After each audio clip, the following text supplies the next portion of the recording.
Togolaises et Togolais, mes chers compatriotes, je m'adresse à vous dans un contexte tout particulier où le monde fait face à une crise sanitaire sans précédent provoquée par le coronavirus. La pandémie n'épargne aucun continent, aucun pays. À l'heure où je vous parle, le monde compte plus de 40 000 morts et près d'1 million de personnes infectées. Malgré les dispositions prises çà et là, le nombre de cas confirmés de Covid-19 continue d'augmenter. La pandémie poursuit sa course folle et dévastatrice, bouleversant toutes les certitudes. Et tout porte à croire que la bataille pour venir à bout de la pandémie ne fait que commencer. Notre pays est également touché par cette pandémie. À ce jour, nous recensons 36 cas de contamination, dont 24 sont en traitement et 10 guéris. Cette maladie a malheureusement ôté la vie à 2 de nos compatriotes. Je salue ici la mémoire des disparus et présente à leurs familles, à leurs amis et collègues, les condoléances de tout le peuple togolais.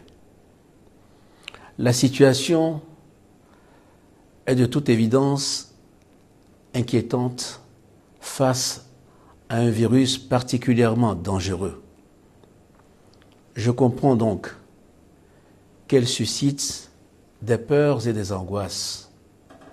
Mais je voudrais vous rassurer que cette bataille, nous la mènerons et nous la gagnerons ensemble.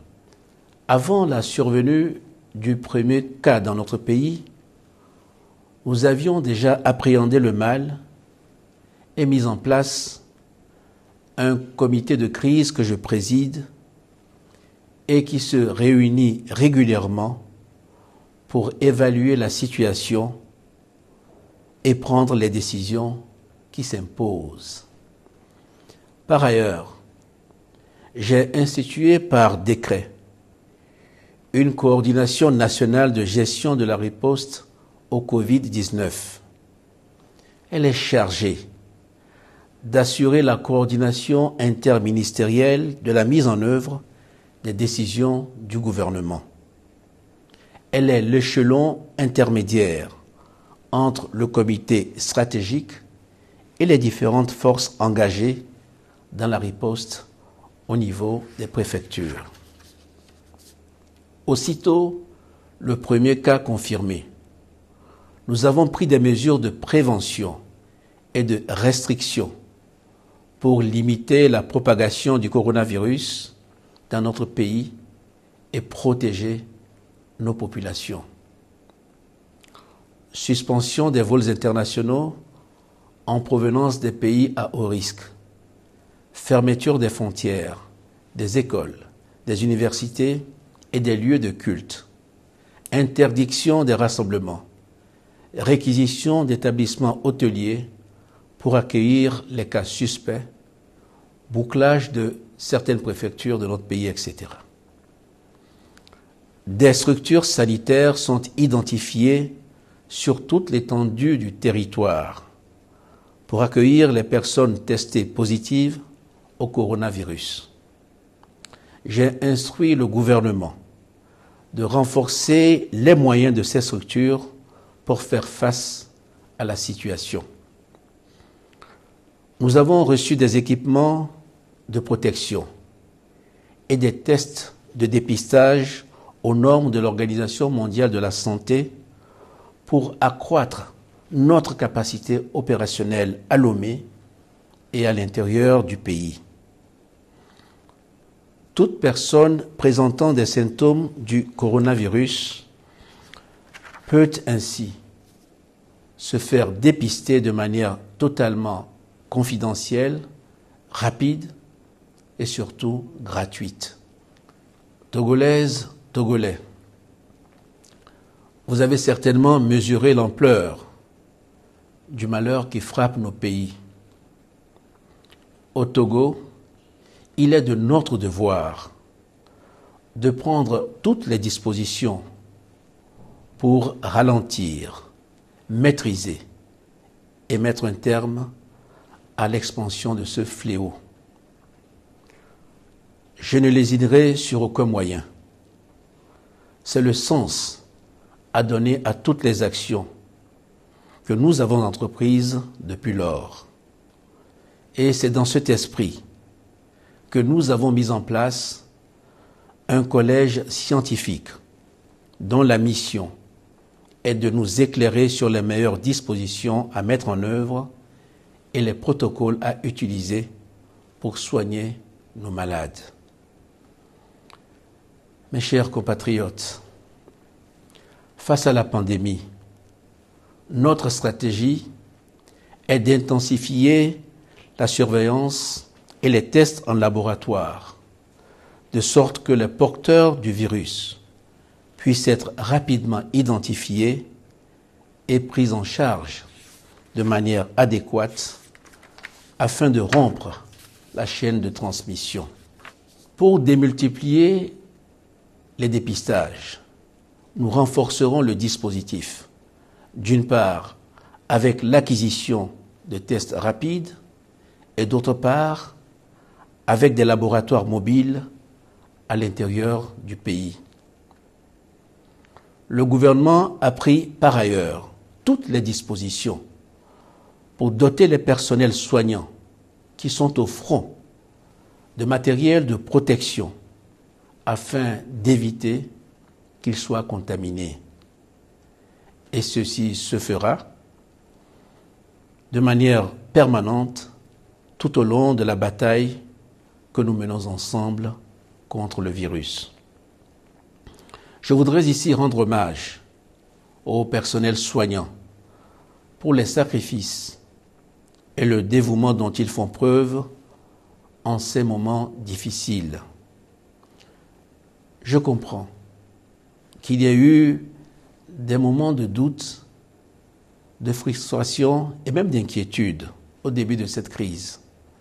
Mais je voudrais les rassurer que toutes les dispositions sont désormais prises pour les accompagner et les soutenir dans leur délicate mais salvatrice mission. Mes chers compatriotes, la pandémie du coronavirus nous impose des défis exceptionnels, d'immenses sacrifices. Elle appelle à prendre de nouvelles mesures et des dispositions courageuses pour protéger nos vaillantes populations et aussi nos familles. C'est ainsi que pour aller plus vite et plus loin dans la prise de décision, le gouvernement a sollicité et obtenu, conformément aux dispositions de l'article 86 de la Constitution, une autorisation de l'Assemblée nationale pour une période de 6 mois, afin de pouvoir prendre par voie d'ordonnance toutes les mesures nécessaires à la lutte contre la pandémie de Covid-19 et ses effets. Face à la gravité de la situation et en conformité avec les dispositions constitutionnelles, je décrète l'état d'urgence sanitaire au Togo pour une période de 3 mois. Cette disposition de notre Constitution, jamais mise en œuvre dans l'histoire récente de notre nation, est la preuve, s'il en était, de la gravité de la situation à laquelle nous sommes tous confrontés. L'état d'urgence nous permettra d'adopter des mesures exceptionnelles de riposte sanitaire et de police générale qu'imposent les circonstances actuelle. Un couvre-feu sera mis en place à compter du 2 avril 2020, et ce, jusqu'à nouvel ordre, entre 19 h et 6 h du matin. J'ai donné à cet effet des instructions au gouvernement pour réajuster les horaires de travail pour qu'elles en tiennent compte. Les restrictions de circulation et de regroupement qui découleront de l'état d'urgence visent à contenir l'épidémie afin de pouvoir mieux l'endiguer. Il est par ailleurs créé par décret une force spéciale anti-pandémie composée de 5000 hommes qui sera chargée de veiller au respect des décisions prises dans le cadre de la lutte contre le Covid-19. Il s'agira d'une force mixte composée des forces de défense et de sécurité, sur le modèle déjà bien connu de la force sécurité élection.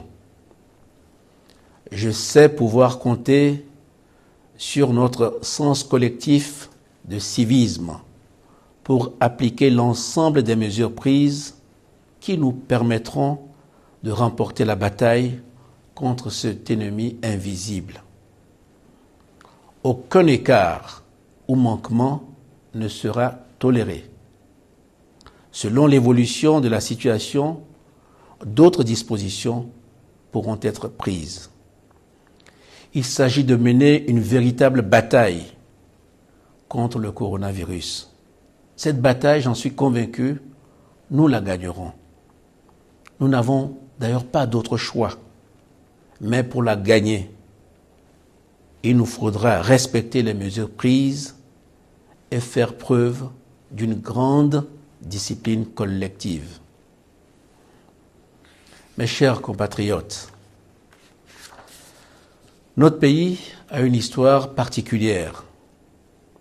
Vous le savez tous, nous venons de loin et c'est ensemble que nous ferons face à cette crise.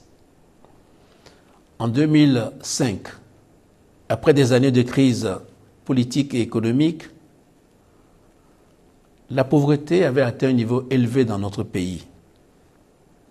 Mais ce sont nos efforts à tous qui nous ont permis de réduire et de changer la situation. Depuis 2005, nos succès communs, matérialisés par un taux de croissance annuel moyen de plus de 5%, nous ont permis de sortir des centaines de milliers de Togolais de la précarité et de faire baisser la pauvreté dans notre pays. C'est à la fois l'engagement et la détermination de tous, de la revendeuse de nourriture, du conducteur de taxi-moto, de la serveuse dans un restaurant, que de celui de l'enseignant, du fonctionnaire, du cadre d'entreprise, de l'agriculteur ou encore de l'entrepreneur qui nous ont permis de remonter la pente et d'entrevoir aujourd'hui la promesse d'un Togo meilleur. La pandémie du Covid-19 à laquelle nous devons faire face aujourd'hui est certes un défi sanitaire, mais au-delà, elle menace de remettre en cause nos acquis économiques et sociaux et malheureusement de refaire basculer bon nombre de nos concitoyens dans la pauvreté. Pour contenir la propagation de la pandémie et la vaincre, nous avons pris et nous prendrons encore des mesures exceptionnelles, parfois drastiques, qui auront malheureusement des incidences sur la vie de chacun d'entre nous, surtout de ceux qui, parmi nous, sont les plus vulnérables, les plus défavorisés.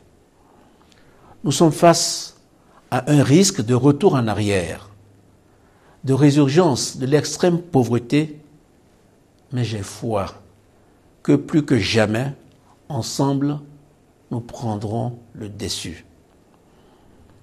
Les règles strictes de déplacement et de rassemblement qui devront s'imposer dans certaines localités empêcheront bon nombre d'entre nous de pouvoir mener des activités génératrices de revenus qui leur permettent de nourrir leur famille. Je tiens à leur dire que la collectivité nationale, la solidarité nationale seront là pour les soutenir et les aider